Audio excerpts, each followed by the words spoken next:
Good morning students.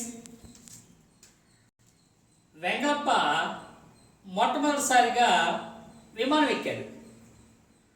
Hostess తన దగ్గరికి వచ్చి చాక్లెట్స్ అందించి అసలు చాక్లెట్స్ తీసుకోండి చెప్పి చాక్లెట్స్ ఇచ్చిందంట. చాక్లెట్ తీసుకొని హ్యాపీ బర్త్డే టు యూ అన్నాడంట వెంగళప్ప. సరే, ఈ జోక్ ఎంతవరకు అర్థం తెలియదు కానీ మనం క్రిందటి వీడియోలో మానవుని జీర్ణ వ్యవస్థ గురించి మనం మాట్లాడుకుంటున్నాం. అందులో చాలా విషయాలు మనం చెప్పుకోవడం జరిగింది. ఆహారం జీర్ణాశయం వరకు వచ్చి అయిపోయింది. ఇప్పుడు దాన్ని తర్వాత జీర్ణక్రియ విధానం గురించి మనం మాట్లాడదాం. మనం లాస్ట్ టైం చూస్తున్నప్పుడు ఆహార వాహిక నోటి దగ్గర నుంచి ఆహార నాళం పాయువు వరకు వ్యాపించి ఉంటుందని, ఇది నోరు, ఇది గ్రసని, ఇది ఆహార వాహిక.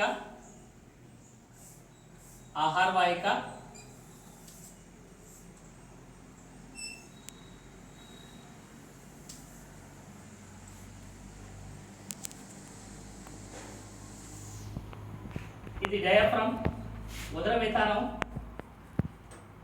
దీని తర్వాత సంచి వంటి భాగం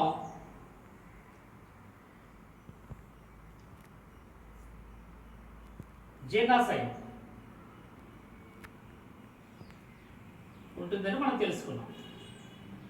సో ఇది నోట్లో నాలుక, దంతాలు, అలాగే అందులోకి వచ్చే లాలాజల గ్రంథుల నుంచి విడుదలయ్యే లాలాజలం, అవి స్రవించడం, అందులో లాలాజలంలో అమైలేజ్ ఎంజైమ్ అయిన టైలిన్ ఉండడం, అది కార్బోహైడ్రేట్స్ని జీర్ణం చేయడం, అవి డెక్స్ట్రోజులుగా మారడం, మాల్టో చక్కెరలుగా మారడం అనేది మనం చెప్పుకోవడం జరిగింది. అలాగే గ్రసన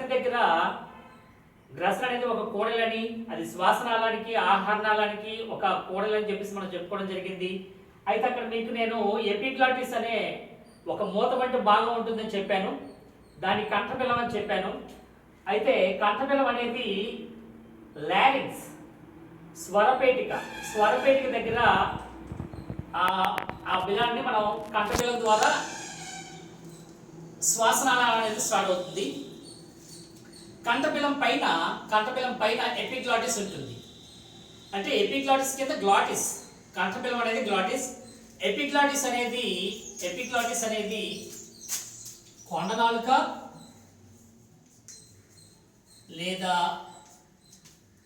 ఉపజిహ్విక అని చెప్పేసి మనం పిలుస్తాం. ఎపిగ్లాటిస్ ఉపజిహ్విక, కొండనాలుక లేదా ఉపజిహ్విక అని అంటారు. అలాగే ఇక్కడ ఆహారం నమలబడడానికి సహాయపడే క్రింది దవడ, మన తలలో ఉండే ఎముకల్లో కదిలే ఎముక ఒకే ఒక ఎముక ఉంది, అది లోవర్ జా. కింద ఎముక మనం కదల్చగలం. అదే చిలుకల్లో చూస్తే ప్యారెట్స్లో అప్పర్ జా కదులుతుంది. ఎప్పుడు మీరు చూసే ఉంటాం, చిలుక అప్పర్ జా కదులుతుంది. అలాగే వీటిలో అయితే మనం కింది దవడ కదిలే ఎముక. సో ఆ విధంగా ఇక్కడ పెరిస్టాల్టిక్ చలనాల ద్వారా అలల వంటి చలనాలు అనేవి మనం చూసాం. ఆహారం మొత్తం బోలస్ వెళ్తున్నప్పుడు అలల వంటి చలనాల రూపంలో ప్రవేశించడం చూసాం.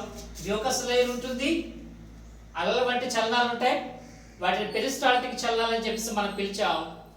అలాగే ఇక్కడ ఒక స్పింక్టర్ ఉంటుందని చెప్పుకున్నాం. ఏదైతే ఆహార వాహిక చివరి భాగంలో జీర్ణాశయంలోకి తెరుచుకునే భాగంలో ఒక రింగ్ వంటి భాగం ఉంటుంది. ఇది ఏం చేస్తుందంటే జీర్ణాశయంలో ఉండే ఆమ్లయుతమైన ఆహార పదార్థం ఊసోఫాగస్లో తిరిగి రాకుండా అక్కడ అది మనకి ఒక స్పింక్టర్ వలె ఉండి దాన్ని వెనక్కి రానివ్వదు.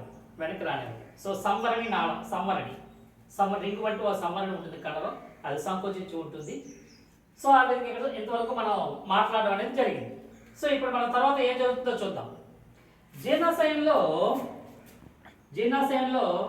మనకి నిలువుగా ఉండే మజిల్స్ లాంగిట్యూడల్, అలాగే రౌండ్గా ఉండే మజిల్స్ రౌండ్గా ఉండే మజిల్స్ వర్తుల సర్క్యులర్ అలాగే జిగ్జాగ్ మజిల్స్ అవనమ కండరాలు. ఇలాగా రకరకాల కండరాలు ఉండి ఇవి సంకోచ సరళికల వలన వీటి వలన relaxations and contractions of these muscles circular longitudinal and zigzag muscles are there. So ఆ విధంగా ఉంటుంది. లోపల లేయర్ మాత్రం ఒక మ్యూకస్ లేయర్తో ఉంటుంది, శ్లేష్మ పొర ఉంటుంది. మీకు అందరూ తెలిసి యాసిడ్ ఎంత పవర్ఫుల్, కానీ మన జీర్ణాశయంలో కూడా హైడ్రోక్లోరిక్ ఆమ్లం అనేది ఉంటుంది. సో జీర్ణాశయం దీని పేరే ఆశయం. ఆశయం అంటే ఏదో తినడానికి ఆశయం కాదు, సంచి వంటి భాగం అర్థం. సో ఇది రుబ్బురోలు వంటి నిర్మాణం, గ్రైండర్, మంచి గ్రైండర్, న్యాచురల్ గ్రైండర్. సో ఇక్కడ in this stomach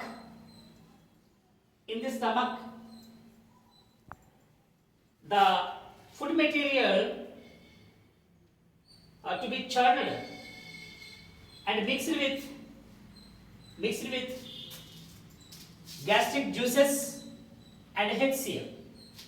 సో ఇక్కడ మనము పెరుగుని ఎలాగైతే చిలుకుతాం కవంతో, అలాగే ఇక్కడ ఈ జీర్ణాశయంలో ఉండే కండరాలు కదలికలు అనేవి బాగా ఆహారాన్ని చిలకడానికి సహాయపడతాయి. దాని ద్వారా హెచ్సిఎల్తో ఆహారం కలుస్తుంది. అలాగే ఇక్కడ ఉండే జఠర రసం గ్యాస్ట్రిక్ జ్యూసెస్తో కలుస్తుంది. సో ఇలా కలిసినప్పుడు హెచ్సిఎల్ అనేది హైడ్రోక్లోరిక్ ఆమ్లం.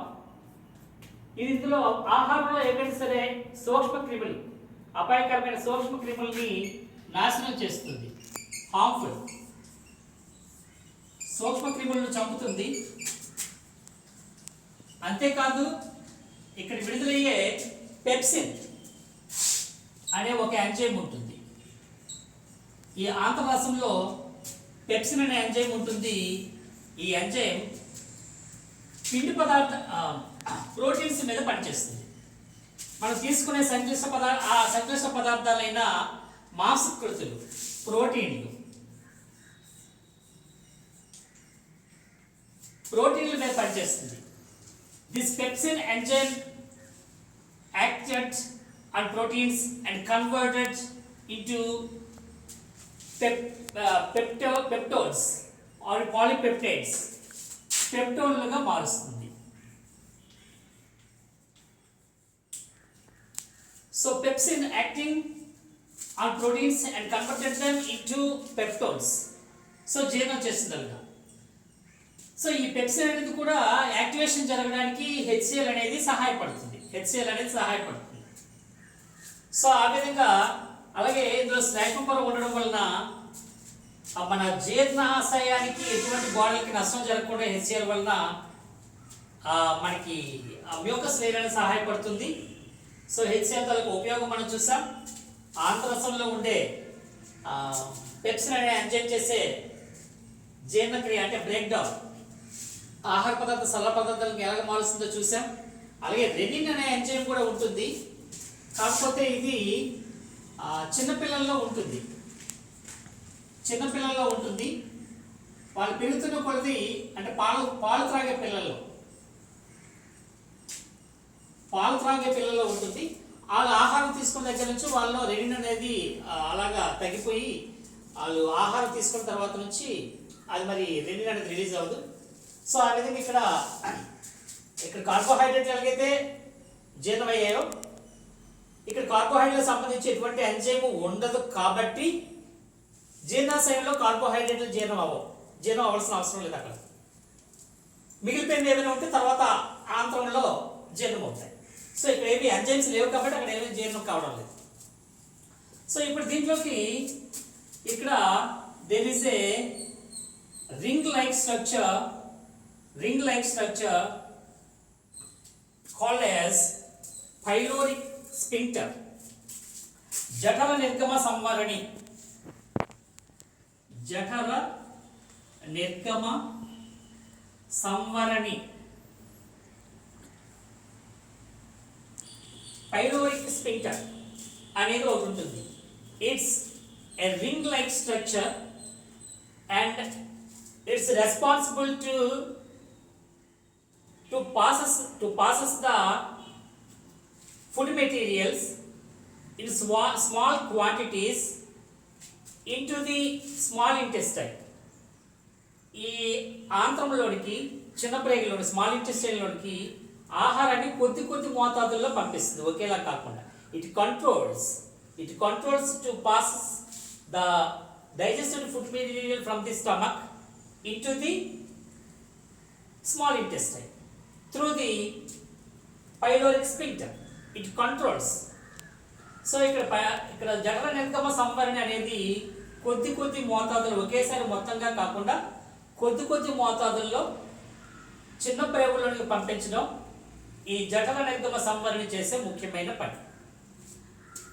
సో అలాగే తర్వాత ఇక్కడికి వచ్చేసరికల్లా ఇక్కడ లివర్ అనేది ఉంటుంది. లివర్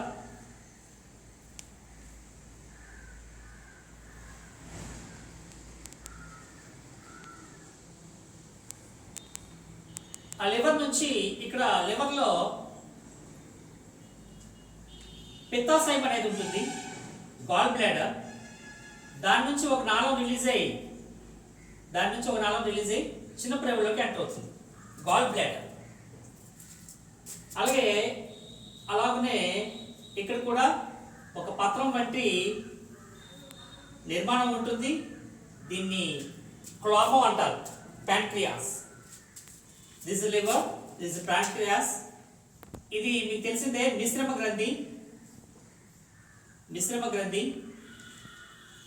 ఎందుకంటే ఇది ఆంత్రరసాలను స్రవిస్తుంది, అలాగే హార్మోన్లు కూడా స్రవించే భాగం. So it's mixed gland. Liver అనేది కూడా ఒక గ్లాండ్, ఇది చాలా ముఖ్యమైనది. అయితే దీని తాలూకు ముఖ్యమైన పని ఏంటంటే బైల్ జ్యూస్, పైచరసాన్ని ఉత్పత్తి చేస్తుంది. ఆ ఉత్పత్తి చేసిన పైచరసం పిత్తాశయంలో నిల్వ చేయబడుతుంది. ఆ తర్వాత అది కొద్ది కొద్దిగా ఈ ఆంత్రంలోనికి, ఇది జుడినం, యు ఆకారంలో ఉండే ఆంత్రమూలం జుడినం ఆంత్రమూలంలోకి విడుదల చేస్తుంది. సో ఇక్కడ నుంచి పైచరసం, క్లోమో నుంచి క్లోమరసం, pancreatic juice. This is bile juice. ఇప్పుడు మనం చూద్దాం. కాలేయం, లివర్. కాలేయం, the liver produces bile juice. That bile juice doesn't have any enzymes. ఇందులో ఎటువంటి ఎంజైమ్స్ ఉండవు, కానీ the fats are converted into small globules in the bile juice by the bile juice. So bile juice acting on fats and converted them into small globules. So ఇవి కొవ్వులనే సంక్లిష్ట పదార్థాలని చిన్న చిన్న రేణువులుగా మార్చి వాటిని జీర్ణం చేయడం అనేది ఇది చేసే ముఖ్యమైన పని. అలా చేసే the process is called as emulsification. ఎమల్సీకరణం అంటారు దాన్ని, ఎమల్సీకరణం. సో ఇందులో ఎంజైమ్ లేకపోయినా కొవ్వుల్ని చిన్న చిన్న రేణువులుగా మార్చడంలో బైల్ జ్యూస్ అనేది మనకి పైచరసం అనేది సహాయపడుతుంది. దీని నుంచి పైచరసం రిలీజ్ అవుతుంది, పైచరసం, బైల్ జ్యూస్. సో అది ఆహారంలో ఉండే కొవ్వుల్ని చిన్న చిన్న రేణువులుగా మార్చే ఎమల్సీకరణం అనే ప్రక్రియని అది చేస్తుంది. So emulsification. తర్వాత మనం చెప్పుకోవాల్సింది ప్యాంక్రియాటిక్ జ్యూస్, క్లోమరసం. క్లోమో నుంచి క్లోమరసం రిలీజ్ అవుతుంది.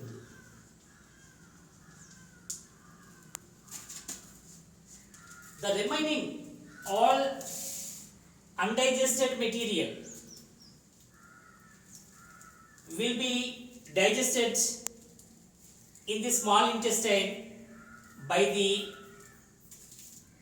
intestinal juices and bile juice and pancreatic juices. So క్లోమ నుంచి వచ్చే క్లోమరసంలో ఉండే ఎంజైముల నుంచి, అలాగే బైల్ జ్యూస్ నుంచి వచ్చే బైల్ జ్యూస్ ద్వారా జరిగే ఎమల్సీకరణం ద్వారా, అలాగే ఆంత్రంలో ఉండే ఆంత్రరసం ఆంత్ర గ్రంథుల నుంచి విడుదలయ్యే రసాల ద్వారా కూడా మిగతాదంతా కూడా ఈ చిన్న ప్రేగుల్లో జీర్ణం అవడం అనేది మనం చూస్తాం.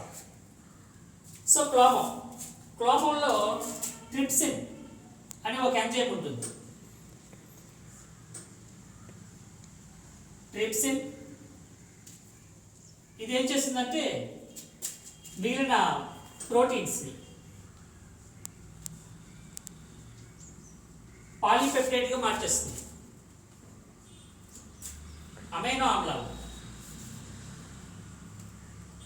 ప్రోటీన్స్ ఆ పెప్టైడ్స్ ఇవన్నీ కూడా అమైనో ఆమ్లాలుగా మారిపోతాయి. అమైనో ఆమ్లాలు. అలాగే లైపేజ్ అనే ఒక ఎంజైమ్ ఉంటుంది. లైపేజ్ ఇదేం చేస్తుందంటే క్రొవ్వుల్ని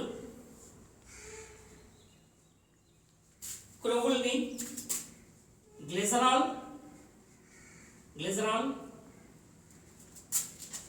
అండ్ ఫాటీ ఆమ్లాలుగా మారుస్తుంది.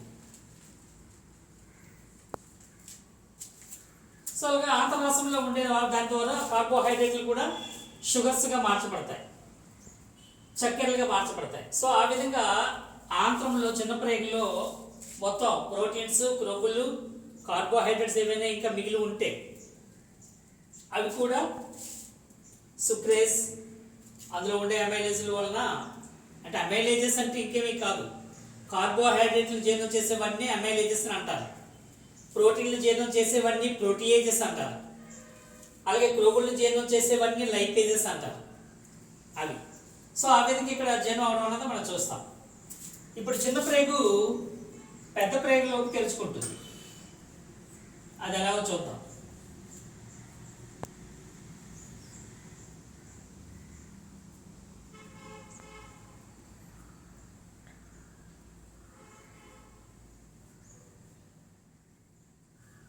ఇది లాంగ్ ఇంటెస్టైన్. ఇక్కడ ఉండుకం అనేది ఉంటుంది, అపెండిక్స్. ఇక్కడ ఆమ్లస్థితిలోకి మారింది ఆహారం అనేది. ఆమ్లస్థితిలో నుంచి వచ్చిన తర్వాత అది మళ్ళీ న్యూట్రలైజ్ కావడానికి ఇక్కడ బైల్ జ్యూస్ అనేది సహాయపడుతుంది, న్యూట్రలైజ్ చేయబడుతుంది. సో అక్కడ న్యూట్రలైజ్ చేయబడుతూ క్షారస్థితిలోకి మారడం వల్ల అక్కడ కార్బోహైడ్రేట్స్ ఏమైనా ఉంటే అవి కూడా జీర్ణం కాబడతాయి. ఇది పెద్ద ప్రేగు.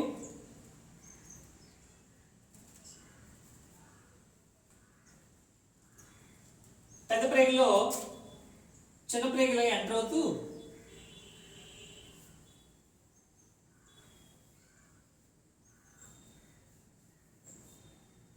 మన శరీరంలో ఎంత పొడవైన ప్రేగు కూడా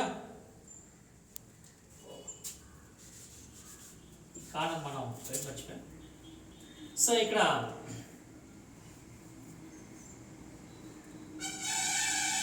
చిన్న ప్రేగు ఎంటర్ అయింది.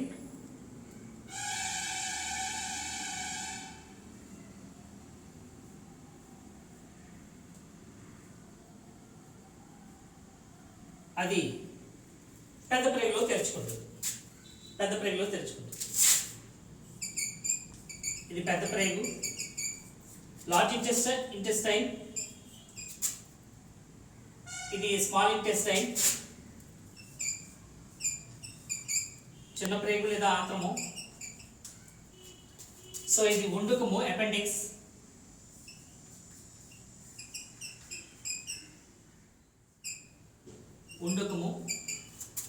ఇది పురీషనాళము. ఇది పాయివ్, anus, rectum. appendix, small intestine, large intestine, duodenum, liver, pancreas, and pyloric sphincter, and bile,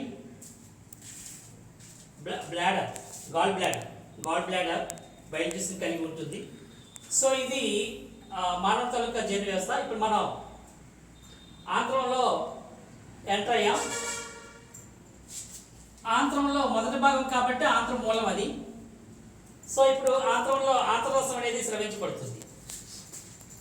ఆంత్రంలో ఆంత్రరసం స్రవించబడుతుంది.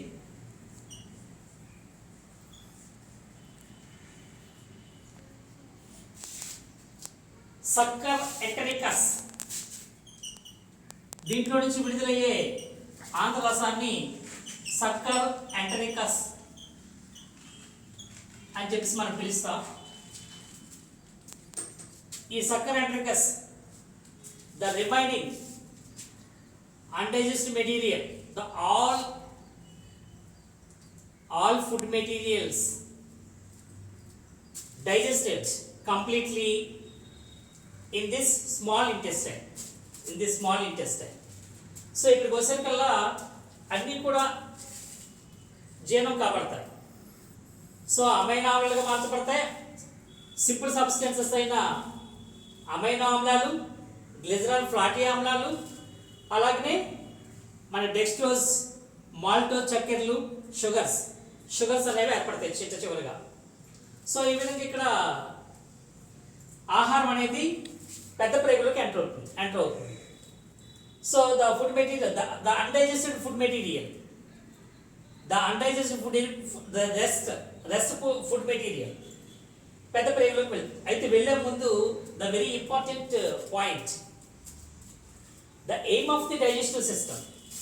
అసలు ఈ డైజెషన్ జరగడానికి ముఖ్య ఉద్దేశం ఏంటంటే మనకి శక్తి కొరకు ఇదంతా తీసుకుంటున్నాం మనం. మన శక్తి రావాలంటే మనం ఫస్ట్ చెప్పుకున్నాం, డైజెషన్ తాలూకు డెఫినేషన్ మీకు జ్ఞాపకం ఉంటుంది.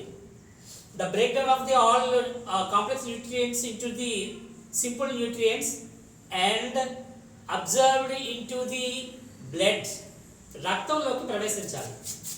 సో రక్తంలోకి చేరడానికి ఎక్కడంటే చిన్న ప్రేగుల ద్వారానే రక్తంలోకి చేరుతుంది. The digested materials, the simple materials, the digested simple materials enter into the blood through the finger-like structures in the walls of the small intestine. Thus it's called as villi, sukshma choshka, microvilli, sukshma choshka. So ఇక్కడ ఆంత్రంలో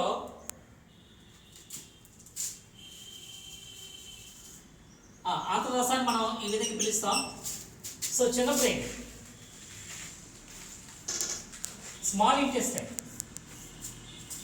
చిన్న బ్రెయిన్లో వాటి గోడల్లో finger like structures, ఈ విధంగా ఆంత్రచోషకాలు ఉంటాయి.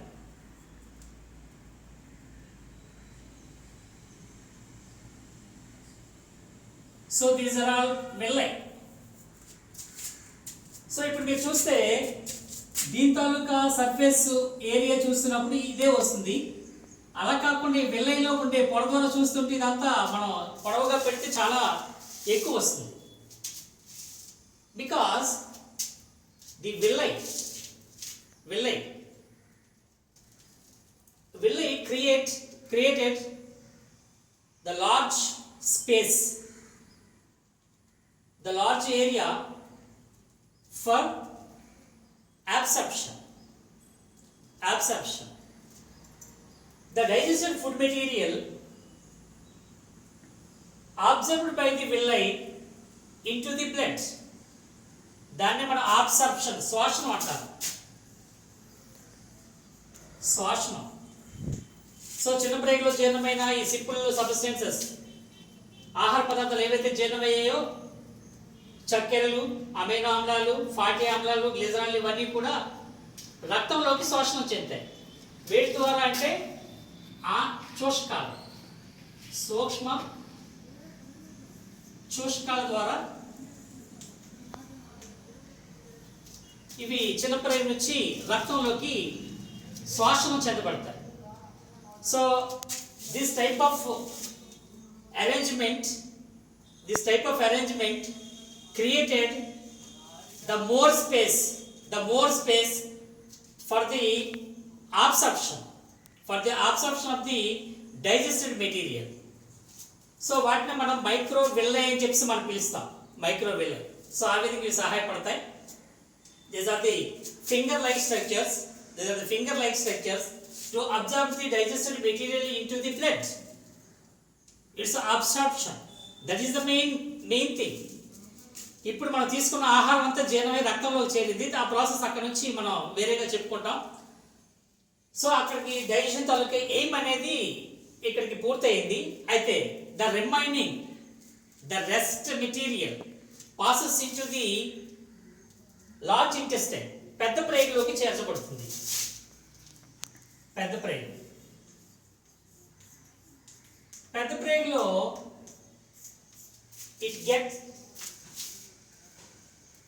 it's get on the remaining water from this material in the large intestine.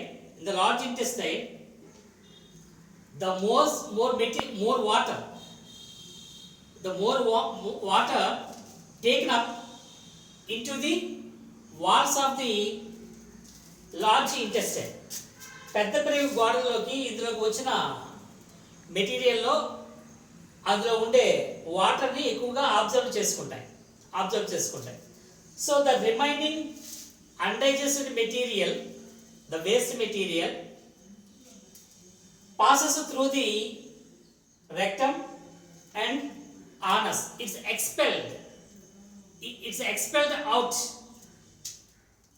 So the waste material expelled out through the anus is called as defecation. దాన్ని మనం మల విసర్జన అంటాం. ఇక్కడ నీరు శ్వాసన జరుగుతుంది. అంతేకాకుండా మల విసర్జన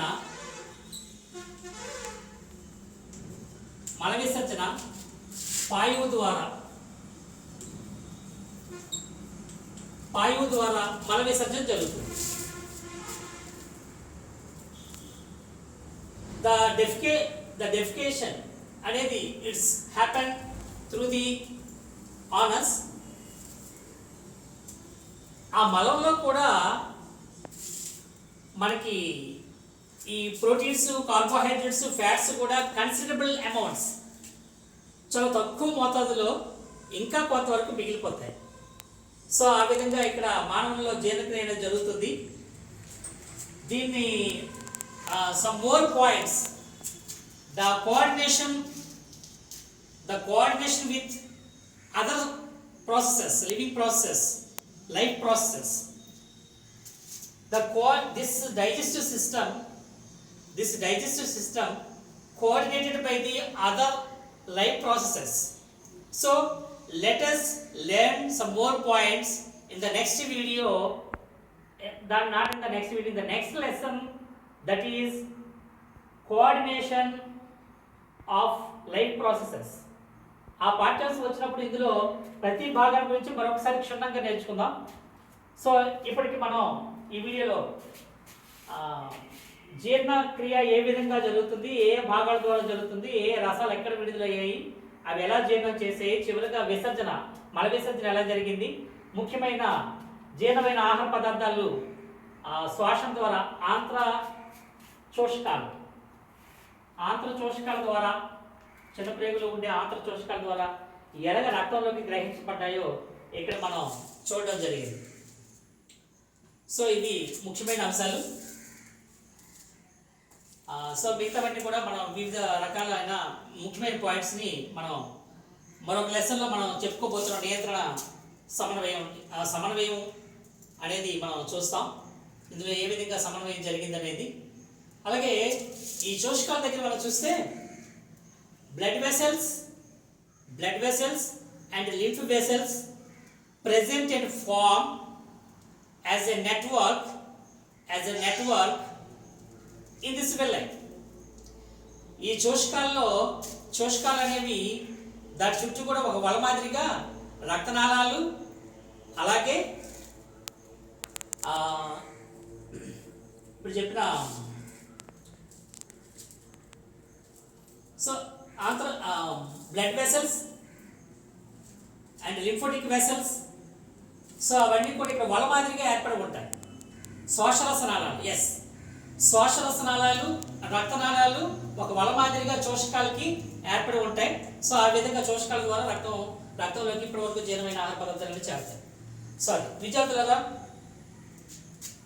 do right things even when no one looking. ఎవరు చూసినా చూడకపోయినా, ఎవరు పట్టించుకున్నా పట్టించుకోకపోయినా, నువ్వు తలసిన మంచి పనులు మాత్రం చేయి. ఎంతమంది సహకారం చేసి నీకు చెడ్డ పని కోసం సహాయం వచ్చినా సరే, చెడ్డ పని అనేది ఎప్పుడూ చేయకు. అది అవసరమైనప్పుడు నీ వరకు చెప్పవలసి వచ్చినప్పుడు అది చెడ్డ పని చెప్పడానికి మాత్రం నువ్వు వెనుకంజ వేయకు. ప్రతి ఒక్కరు అలా ఉంటే సమాజం ఎప్పుడు కూడా బాగుపడుతుంది. కాబట్టి మంచి అన్న పనిని ఎవరు చూసినా, ఎవరు మెచ్చుకున్నా మెచ్చుకోకపోయినా, దాన్ని గమనించినా గమనించకపోయినా నువ్వు మంచి పని అంటూ చేసుకుని వింటూ వెళ్ళు. చెడ్డ పనికి ఎంతమంది సహకారం వచ్చినా సరే, అది నీకు చెడ్డ అనిపిస్తే మాత్రం నీ లైఫ్లో చేయకు, దానికి సహకరించుకు. అవకాశం ఉన్నప్పుడు మాత్రం అది నీకు ఎవరైనా అడిగితే నువ్వు చేస్తున్నది చెడ్డ పని అని చెప్పేసి 100 మందికి నేను చెప్పడానికి ధైర్యంగా నువ్వు ముందుండు. సో విద్యార్థులారా, చక్కగా చదువుకోండి, అలాగే జాగ్రత్తలు పాటించండి. God bless you.